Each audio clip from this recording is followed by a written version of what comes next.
আমরা অনেক সময় একটা ভুল করি, সেটা হলো যে আমরা চিন্তা করি যে হাইওয়ে রোডে আছি, রাতের বেলা একটা বাস বা ট্রাকের ঠিক পিছন পিছন এক চাকা বরাবর পিছন পিছন আমরা আগাতে থাকি।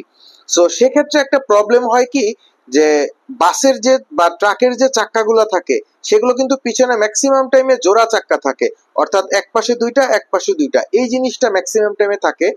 এন্ড ওই চাকার ভিতরে কিন্তু বিভিন্ন রকম বড় বড় ইটের কণা, পাথরের কণা সেগুলা থাকে, যেটা আসলে ছিটে আসে। সো ছিটে আসলে সেটা আপনার বাইকের হেডলাইটে লাগলে আপনার বাইকের হেডলাইটের ক্ষতি হতে পারে। আপনার যদি হেলমেটের গ্লাস ভাইজার খোলা থাকে, হেলমেটের আপনার নিজের ক্ষতি হতে পারে, আপনার চোখের ক্ষতি হতে পারে। এছাড়া আপনার পায়ে লাগতে পারে, পায়ের ক্ষতি হতে পারে, বা যে কোনো জায়গায় আপনার শরীরের যে কোনো জায়গায় যদি লাগে, এটা কিন্তু অনেক ফোর্স নিয়ে আসে। আমরা কি বাস আর ট্রাকের পিছনে দিয়ে যাব না? অবশ্যই যাব, কিন্তু নির্দিষ্ট একটা ডিস্টেন্স রেখে তারপরে আমরা উনাদের পিছনে পিছনে যাব।